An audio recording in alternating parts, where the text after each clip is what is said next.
అందరికీ జేబీఎం. నేను Rajesh Mahasen. Welcome to Mahasen media.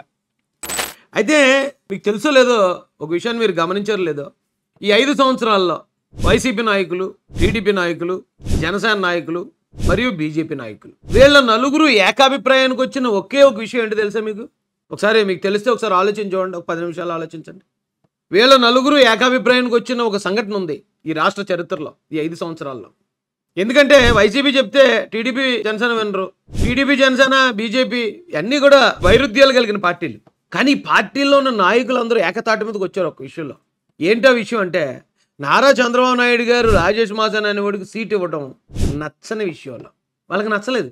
YCP వారు వాళ్ళు చేయాల్సిన పని వాళ్ళు చేశారు, అక్కడ ఉన్న స్థానిక టీడీపీ నాయకులు వాళ్ళు చేయాల్సింది వాళ్ళు చేశారు, జనసేన నాయకులు వాళ్ళు చేయాల్సింది వాళ్ళు చేశారు, బీజేపీ నాయకులు వాళ్ళు, వీళ్ళందరూ కూడా మళ్ళీ అంటే ఇక టీడీపీ జనసేన బీజేపీ పొత్తులో ఉన్నాం.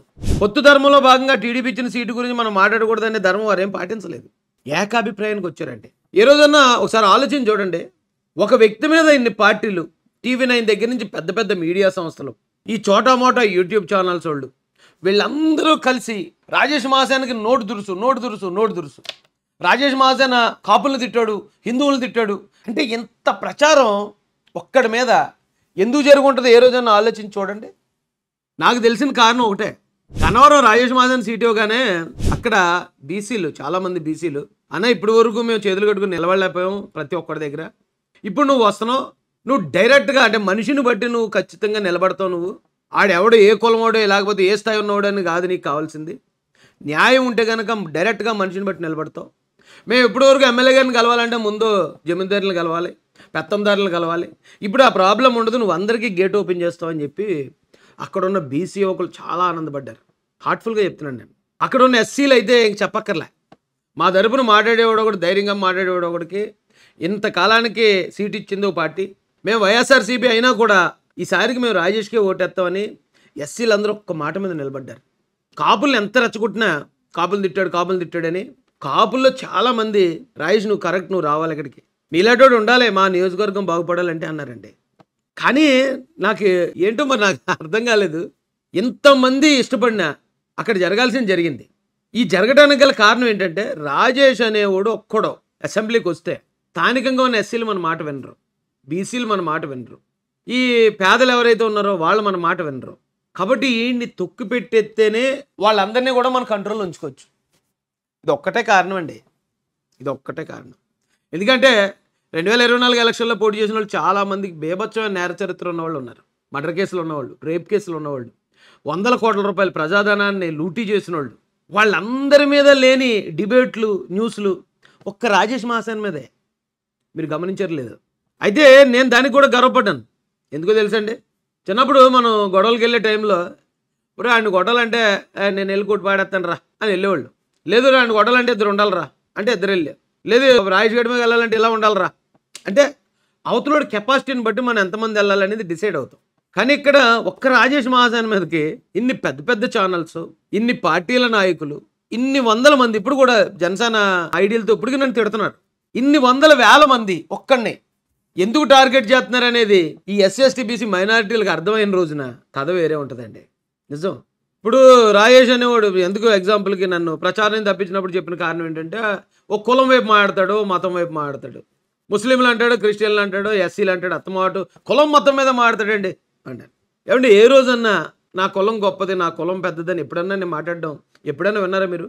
లేదా ఏ రోజైనా మీరు అందరూ ఇగో పలానా క్రిస్టియానిటీలోకి వచ్చేయండి, మీరందరూ మతం మార్చుకోండి, మీరందరూ ఈ మతంలోకి రండి అని ఎప్పుడన్నా ఎవరన్నా పిలిచానా?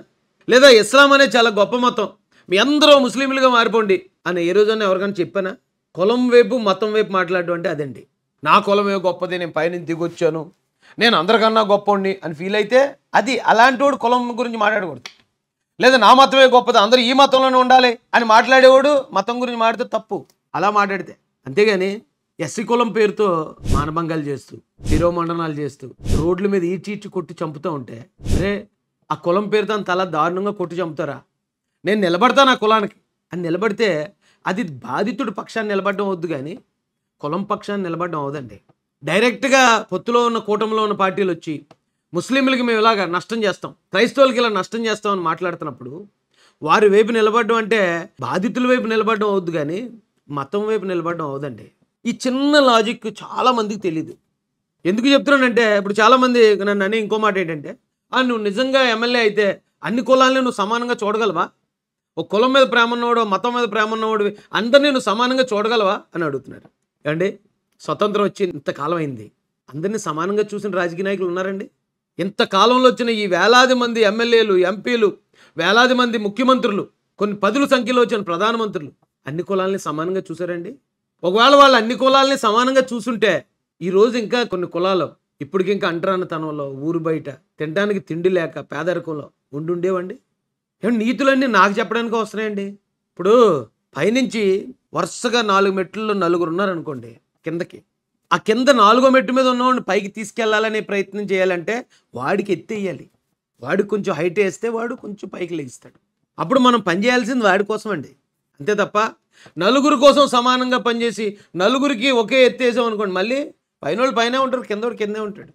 అసలు అంబేద్కర్ గారు రిజర్వేషన్ ఎందుకు ఇచ్చారంటే అండి, ఆ రిజర్వేషన్తో బీసీ రిజర్వేషన్తో ఎవడన్నా ఉద్యోగం సంపాదిస్తే ఏదైనా మంచి పొజిషన్లో ఉంటే ఆ బీసీలకి మేలు చేయమని, ఎస్సీ రిజర్వేషన్లో ఎవడన్నా మంచి పొజిషన్కి వెళ్తే ఎస్సీలకి మేలు చేయమని, ఎస్టీ రిజర్వేషన్లో ఎస్టీలకి మేలు చేయమని ఆయన రిజర్వేషన్ కల్పించిన ఉద్దేశమే అదండి.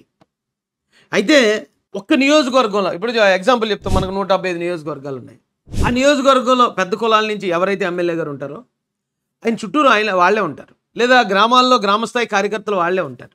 మిగతా ఏ కులానికి ఏ పని ఉన్నా సరే వాళ్ళ ద్వారా వెళ్ళాలి తప్ప డైరెక్ట్గా మిగిలిన కులాలకు అంత సమాన హోదా ఇన్ని సంవత్సరాల తర్వాత కూడా లేదండి. కనీసం ఒకవేళ 1-2 నియోజకవర్గాల్లో అన్న ఒక ఎస్సీ వాడు ఎమ్మెల్యే అయ్యాడు, అక్కడ ఎస్సీలకి ప్రాధాన్యం, ఓ బీసీ వాడు ఎమ్మెల్యే అయ్యాడు, అక్కడ బీసీలకి ప్రాధాన్యం ఇస్తున్నాడు అంటే ఈ కింద ఉన్నవాడిని పైకి తీసుకెళ్లే ప్రయత్నం చేస్తున్నాడనే తప్ప కులపిచ్చి కాదండి అది. అది కులం గురించో ఆ కులపిచ్చితో చేసే పని కాదండి అది. మనకి రాజ్యాంగం కూడా కింద స్థాయిలో ఎవరైతే ఉన్నారో జనం, ఆ జనాన్ని పైకి తీసుకురావడానికి ఇచ్చిన పథకాలు, రిజర్వేషన్లు కానీ రాయితీలు కానీ.